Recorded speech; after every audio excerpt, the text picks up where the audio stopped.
یہ حال ہو گیا ہمارا تو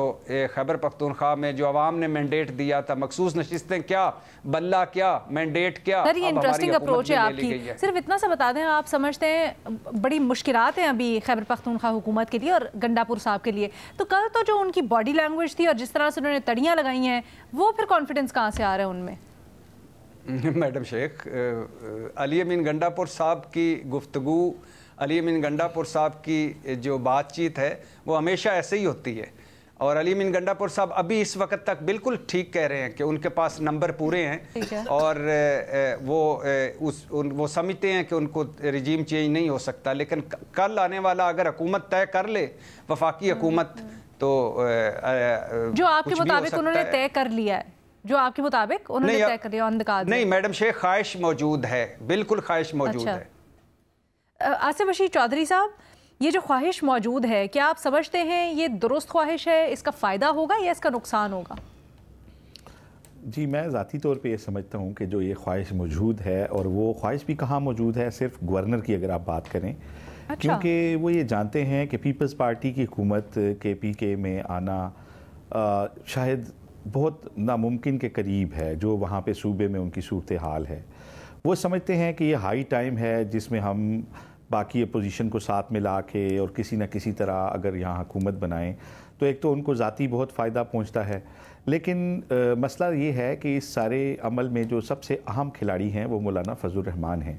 اور مولانا فضل الرحمان کے پاس بڑی کلیئرٹی ہے کہ وہ یہ کہتے ہیں کہ 12-13 سال کی جو بدترین حکمرانی یہاں پہ قائم کی پی ٹی آئی نے کے پی کے اندر، اس کو آپ ایک شہید بننے کا موقع دیں گے، اور وہ سارا جو ان کی اکاؤنٹیبلٹی کا عمل ہے اس کو آپ روک دیں گے، جو عوامی اکاؤنٹیبلٹی کا ہے، جو آئندہ کسی الیکشن میں ہونا ہے، اگر آپ اس وقت ان کی حکومت چینج کریں گے. دیکھیں جو علی امین گنڈا پور ہیں، پارٹی کے اندر شدید اختلافات ہیں، اور وہ سمجھتے ہیں کہ خان صاحب بھی انہیں ہٹانا چاہتے ہیں. جو وہ اعلانات کر رہے ہیں وہ چاہتے ہیں کہ کسی طریقے سے کسی طریقے سے جو ہے وہ اپوزیشن ایکٹیویٹ ہو جائے اور کسی طریقے سے انہیں شہید بننے کا موقع مل جائے. لیکن اس میں ہوگا کیا؟ دیکھیں ابھی جو انہوں نے 93 ارکان کی پارلیمانی پارٹی کا اجلاس تھا، اور میری معلومات کے مطابق اس میں آدھے لوگ بھی نہیں آئے. ٹھیک ہے، اسد کیسر صاحب کہاں تھے؟ جنید اکبر صاحب اپنے دوستوں کو کہہ رہے ہیں کہ مجھے زبردستی بلایا گیا تھا اور میں لارجر انٹرسٹ کے چکر میں گیا ہوں، ورنہ میں نہیں بیٹھنا چاہتا تھا ان کے ساتھ. یہ بات انہوں نے اپنے دوستوں سے کہی ہے.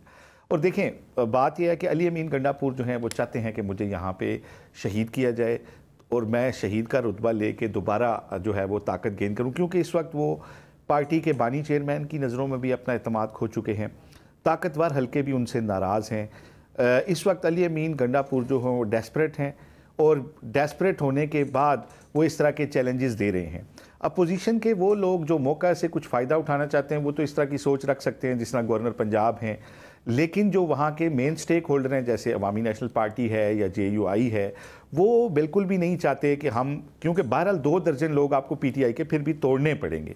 تو ایک تو ہارس ٹریڈنگ کا الزام آئے گا، پھر جو وہ بقول ان کے جو بیڈ گورننس رہی ہے اس کا سارا جو معاملہ ہے وہ صاف ہو جائے گا. تو اس وجہ سے جو ہے وہ یہ سمجھتے ہیں کہ یہاں پہ جو صورتحال ہے اس کو پی ٹی آئی کے گلے کی ہڈی بنی دینا رہنا چاہیے. اب دیکھیں ایک بڑا اہم سوال ہے، جب وزیر اعلیٰ یہ پریس کانفرنس کر رہے ہیں وہاں اسی وقت وہاں صوبے میں دیکھیں کہ لا اینڈ آرڈر کی سچویشن جو ہے وہ کتنی خراب ہے. وہاں پہ ہمارے ایک اسسٹنٹ کمشنر کی شہید کی باڈی پڑی ہوئی ہے، اور دوسری طرف صوبے میں ایک سیاسی کھینچا تانی ہو رہی ہے. تو صوبائی حکومت جو ہے وہ کہاں سٹینڈ کرتی ہے اس سارے معاملے میں؟ بلکہ میں تو یہ سوال بھی اٹھاؤں گا کہ ہماری جو عسکری لیڈرشپ ہے اس کا فوکس بھی اب جو ہے وہ دوبارہ کے پی کے اندر دہشت گردی کی جانب ہونا چاہیے. جب ہم کامیابیوں کا سہرا سمیٹتے ہیں تو کے پی کے اندر جو واقعات دہشت گردی کے دوبارہ جس کوانٹم کے ساتھ شروع ہوئے ہیں ان کو روکنا جو ہے ہماری اسٹیٹ کی پہلی ترجیح ہونی چاہیے، اور صوبے کی تو بالخصوص ایک جنگی حالت اس میں ہونی چاہیے. مسئلے مسائل ہیں، ریاست کہیں اس وجہ سے زیادہ انکلائنڈ تو نہیں ہے یہاں پر حکومت کی تبدیلی کے لیے؟ کیونکہ کافی دفعہ بات بھی ہوئی ہے، خود وزیر داخلہ وہاں پر گئے، علی امین گنڈا پور صاحب کو فیسیلیٹیٹ کرنے کا کہا، لیکن اس طرح سے ریزلٹس نہیں مل سکے. دیکھیں ریاست اپنی ذمہ داری محسوس کرتی ہے، اور آپ یہ دیکھیں کہ انڈیا کے ساتھ سٹینڈ آف سے پہلے جو ہیں وہ کافی ہمیں یہاں پہ خود آرمی چیف جا کے بھی وہاں حکومت سے ملے ہیں، لوگوں سے ملے ہیں، وہاں پہ ہمیں فوجی ایکٹیویٹیز جو ہیں وہ نظر آئی ہیں، لیکن میں یہ سمجھتا ہوں کہ جس طریقے سے بھی دہشت گردی کی مزید یہ وارداتیں ہو رہی ہیں، جس طرح کے حادثات ہو رہے ہیں، اس کے بعد ہمارا ایک بڑا اہم فوکس جو ہے وہ یہ صوبہ ڈیمانڈ کر رہا ہے۔ دیکھیں ہم وہاں پہ آج تک پولیو کے قطرے نہیں پلا پا رہے، جو جنوبی کے پی ہے اس کی صورتحال ہمارے سامنے ہے، وہاں پہ طالبان نے جو پیرل سسٹم کھڑے کی ہوئے بعض اضلاع کے اندر وہ ہمارے سامنے ہیں، لا انفورسنگ ایجنسیز جو ہیں وہ وہاں پہ اس طریقے سے کھل کے کام نہیں کر پا رہی، تو اس وقت سب کی نظریں دوبارہ سے اس سیکیورٹی کی صورتحال کے اوپر ہیں۔